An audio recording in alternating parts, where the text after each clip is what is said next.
I'm Kevin Coleman with the Saddle Post, and I am at Bristol Village, the famous retirement community in Waverly, down a little south of us in Pike County. So ladies, can you tell us who you are? Okay, I am a happy weed warrior. I'm Norma Dupier.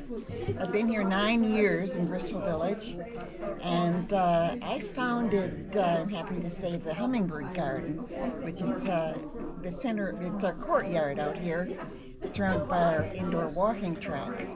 It's about 90 feet by 90 feet. And we've stocked it with plants that hummingbirds are attracted to. But we haven't seen a whole lot of birds yet. They come, but they're here and gone. They don't hang out particularly in the hummingbird garden, but we're hoping to get to that state in the garden. And we work in the hummingbird garden for an hour every week, every Monday morning, all of us weed warriors.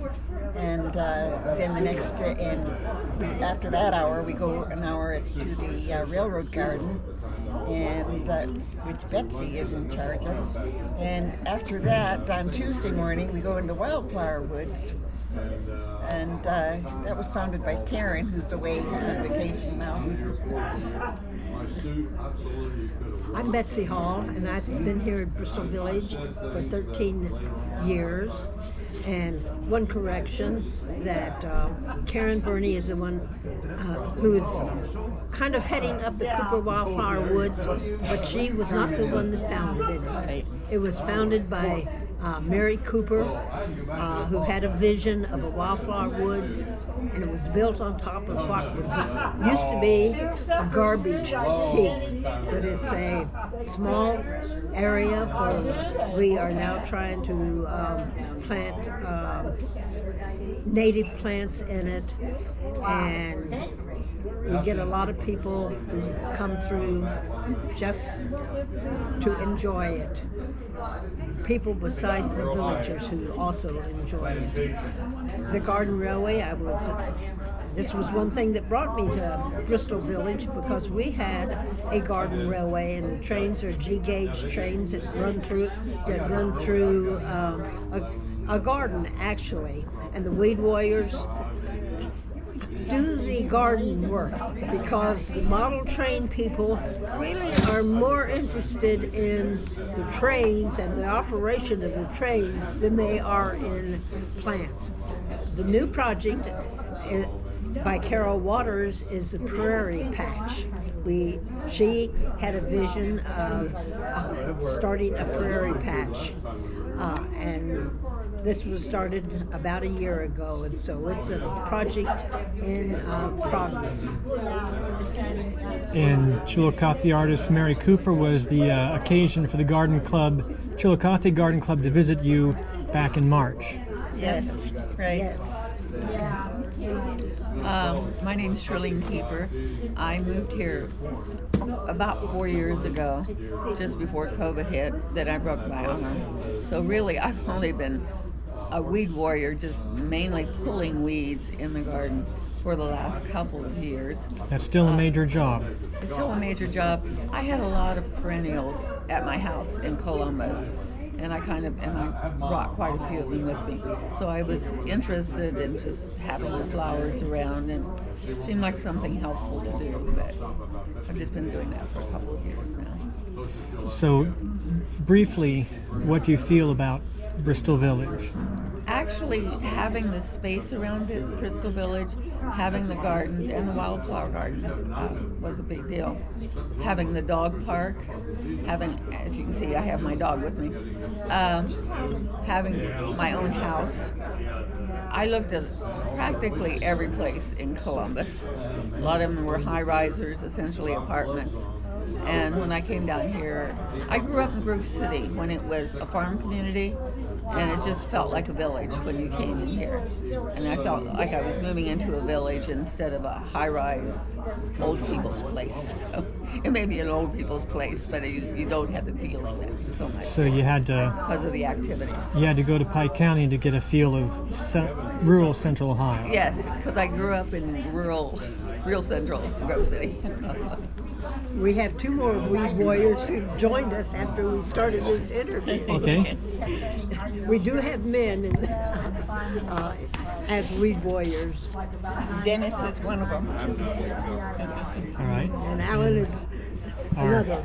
presenter of the day, Alan, who moved a little farther south, retired and came to Bristol Village. Yeah, we came in November of 21, partly so that Jennifer, my wife, would be closer to her brother, because he has some health issues. But my parents had been here, they came in 94 to 2004 and absolutely loved it here. So, I just had a sense that once we got here and we got established, we'd love it too. And I've been negligent this year. Last year I did quite a bit of work in the wildflower. That's why they wanted me to talk, to try to encourage me to come back. But I've been doing it in the crop core garden. and so, yeah. But it's a great place to be. A lot of good people, a lot of good things to do. And, All right. and the crop court, I mean, I have a garden over there too in the crop court now. I'm finished. I'm finished with the tomatoes. Whether the tomatoes are finished, I don't know, but I'm finished with the tomatoes. But that, being able to do that kind of thing is something that you just can't do anyplace else.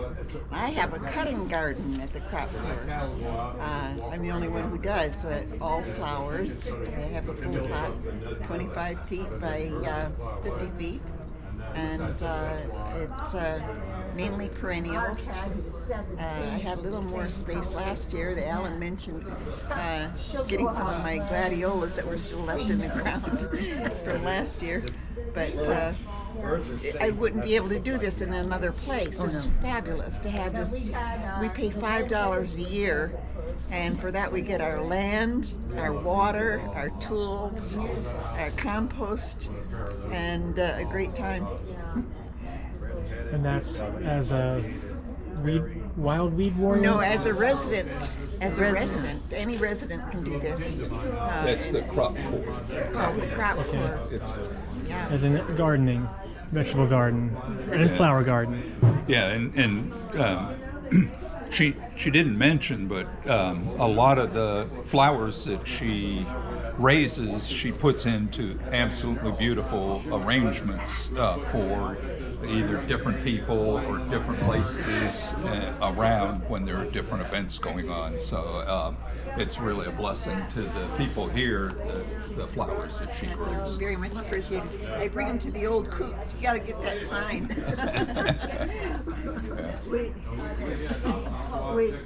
We also have a program where we have RV volunteers who come in every summer to help people who used to garden but either can't get down, or if they are able to get down, they can't get up.